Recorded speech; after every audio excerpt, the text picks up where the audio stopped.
일단은 매도를 해야 된다라고 생각하셨으면 좋겠습니다. 매도를 한다고 생각을 하시고요. 그동안에 해야 되는 일이 있어요. 그게 뭐냐면 안녕하세요. 세비티입니다. 네, 오늘도 소치님들을 위해서 고민 상담을 해드리도록 하겠습니다. 고민 상담 받으면서 정말 너무 저랑 비슷한 경우가 많아가지고 제 예전을 생각하면서 좀 답변을 드리려고 합니다. 그래서 일단 질문을 좀 읽어드리겠습니다. 21년 어렵사리 갈아타기를 했습니다. 추가 주택 구입이 안 되는 용도로 전세 태거 대출을 받은 후 세입자를 내보내고 입주한 지 2년 차입니다. 대출 금리도 가까스로 4% 가까이 풀로 꽉 차게 받았습니다. 내년이면 2년이 채워져 실거주 기간은 다 채우는데 돈이 모일 틈이 없네요. 갈아타기에도 돈이 들고 아이는 초등학교 고학년이 곧 되어갑니다. 계속 이자만 내는 삶을 살아야 하나요? 집값은 떨어져서 집살 당시 원금이 줄어든 상태입니다. 간절히 찾아보는데 방법이 없나 싶습니다. 내 생에 이 집이 마지막일런지 용기 내어 방법을 그래도 찾아봅니다. 라고 하셨습니다. 근데 너무 이게 와닿아가지고 저도 똑같이 그렇게 생각했던 적이 있습니다. 그래서 그 부분에 대해서 말씀드리고 싶습니다. 저도 이제 1주택 자였죠. 계속. 근데 제가 1주택자로 7년을 살았습니다. 7년 살았는데 사실 그 전에는 전세를 살았어요. 제가 그 전에는 전세를 4년 살았습니다. 4년. 살다가 겨우 저는 용기를 내서 1주택이 된 거죠. 그렇게 머물렀던 가장 큰 이유가 뭐냐면 제가 대출을 이제 저도 당연히 대출을 받아서 집을 샀는데 대출을 계속 갚다 보니까 적금을 들지 못하는 거예요. 그래서 나중에 저는 대출을 다 갚긴 했었거든요. 그런데 대출을 다 갚고 저에게 남은 건 그냥 이 1주택이 다였어요. 그 1주택. 이게 다였는데 이게 저의 유일한 희망이었는데 이게 가격이 계속 떨어지는 거예요. 집값이.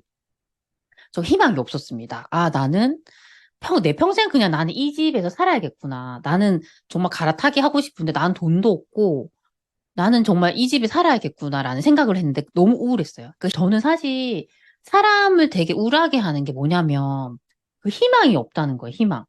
저에게 희망이 없다는 사실이 저를 너무너무 슬프게 하더라고요. 네. 그런 상황이었어요. 근데 이분도 지금 그런 상황인 것 같아요. 내가 너무 대출을 받아서 집을 사다 보니까 대출도 이분이 제가 보니까 거의 연끌을 하신 것 같아요. 그러니까 거의 대부분 대출금으로 계속 매달 나가고 돈을 모을 수도 없고 나에게는 이 집 한 채가 다고 이런 상황인 거예요. 근데 아이들은 점점 커가고 그런 상황입니다. 그래서 저도 이제 이때 그런 생각 많이 했어요. 저도 아이가 둘인데 내가 이 아이들을 위해서 뭘 해줄 수 있을까라는 생각을 많이 했던 것 같아요. 나는 겨우겨우 이렇게 한 달 한 달을 버티면서 하는데 나중에 정말 우리 아이들이 뭔가 하고 싶다 했을 때 내가 그걸 적극적으로 이렇게 서포트 해줄 수 있을 정도의 여력이 될까? 라는 생각을 했는데 그게 안 될 것 같은 거예요. 그리고 저는 저희 아이를 좀 더 좋은 환경에서 키우고 싶었는데 그런 것들은 너무 비싸니까 제가 엄두를 낼 수가 없는 거예요. 그러니까 저는 그냥 그 상황에서 탈출할 수가 없다는 그런 생각? 그게 저를 가장 슬프게 했던 것 같습니다. 절대 포기하지 마셨으면 좋겠습니다. 왜냐하면 저도 그 상황에서 탈피를 했거든요. 분명히 방법은 있기 때문에 절대 포기를 안 하셨으면 좋겠고요. 제가 했던 방법들을 좀 말씀을 드리려고 합니다. 우선은 이분께서 지금 받으신 대출이 추가 주택을 구입을 하면 안 되는 대출을 하셨잖아요. 그러면 저는 사실 그런 대출은 상환을 하는 게 맞다고 생각을 합니다. 근데 지금 돈이 없기 때문에 이 대출을 상환을 하려면 결국에는 지금 기존 그 1주택을 실거주하는 집을 매도를 하셔야 돼요. 근데 매도를 해야 되는데 그게 저는 사실 급할 필요는 없을 것 같아요. 집값이 많이 떨어진 상황이 아니라면 팔 수 있는데 요건 결정하셔야 될 것 같아요. 너무 급하게 뭐 손해보고 팔 필요는 없을 것 같고요. 그냥 이걸 내가 일단은 매도를 해야 된다라고 생각하셨으면 좋겠습니다. 매도를 한다고 생각을 하시고요. 그동안에 해야 되는 일이 있어요. 그게 뭐냐면 최대한 돈을 많이 모으셨으면 좋겠습니다. 지금은 여력이 안 된다고 하시는데 사실 저도 그때는 몰랐는데 제가 쓰는 그 소비를 분석을 해봤거든요. 쓸데없는 돈을 제가 많이 쓰고 있었어요. 대표적인 게 뭐냐면 외식비 같은 거예요. 우리가 이제 아이가 있으니까 그래도 맛있는 거 먹어야지 생각하고 외식을 한다거나 아니면 배달 음식 같은 거 많이 먹잖아요. 아이들이 그래도 뭐 먹고 싶어 하니까 치킨, 피자 시켜줄 수 있는 것 같아요. 근데 그게 사실 소소하게 쓰는 것 같은데 이게 되게 돈이 많이 들더라고요. 저는 1주택 살면서 제가 이제 월세로 갔거든요. 그 1주택 판 돈으로 집을 사두고 쟤네 월세로 갔는데 이때 월세로 가게 되면서 저희 집 외벌이가 된 거예요. 제가 돈을 못 벌잖아요. 남편 혼자 돈을 벌어야 되는 상황인 거예요. 그러니까 저는 어떻게든지 소비를 더 타이트하게 할 수밖에 없었습니다. 그때 제가 가장 중요하게 생각했던 부분이 외식비였어요. 그 외식비를 정말 줄여버렸습니다. 거의 배달 음식이나 뭐 외식하지 않고요. 그냥 집에 있는 음식, 정말 냉장고 파먹기라고 하잖아요. 냉장고 파먹기. 그걸 너무 꾸준하게 했어요. 그래서 그냥 집에 있는 식재료 가지고 계속 밥을 해 먹었어요. 근데 이렇게 하니까 좋았던 점이 사실 배달 음식이 되게 건강한 음식은 아니잖아요. 근데 그래도 집에서 내가 어떻게든지 요리를 해주니까 아이들에게 조금 더 건강한 음식을 줄 수 있더라고요. 그런 점이 그래도 되게 좋았고요. 그 다음에 제가 되게 중요하게 생각했던 부분이 사교육비였어요. 사교육비. 근데 그전에는 사실 저는 좀 아이 잘 키우고 싶어가 욕심이 많았거든요. 그래서 뭐 영어학원, 미술학원, 태권도, 뭐 학습지 같은 거 막 시켰어요. 근데 그렇게 하다 보니까 사교육비, 그 아이 한 명에 들어간 사교육비가 거의 100만 원이 나왔었거든요. 그런데 월세가 딱 100만 원이었어요. 이제 사교육을 하면 안 되는 거예요. 그래서 사교육 완전히 다 끊어버렸어요. 학원 하나도 안 보내고, 둘 다 학원 하나도 안 보내고, 집에서 계속 시켰거든요. 근데 사실 저는 그게 되게 좋았습니다. 그게 좋았던 이유가 뭐냐면, 제가 어떻게 사교육을 했냐면, 일단 그냥 문제집을 샀어요. 문제집, 뭐, 저희가 가장 중요한 게 보통 수학이잖아요. 근데 수학 그 교과와 연관되는 수학 문제집, 연산 문제집 딱 2권 사가지고 계속 풀게 했고요. 저는 영어도 어릴 때부터 사실 하는 게 좋다고 생각해요. 근데 영어 학원 너무 비싸잖아요. 그래서 저는 영어 원서를 읽혔는데 사실 그 영어 원서 되게 비싸요. 저희가 많이 보시는 뭐 ORT 같은 것들이 막 100만 원이 넘거든요. 저는 살 수가 없잖아요. 그래서 저는 도서관을 갔습니다. 도서관. 도서관도 잘 찾아보시면요. 그런 원서들이 너무 깨끗하게 잘 돼 있는 곳이 많아요. 그런 곳에 가가지고 계속 빌렸어요.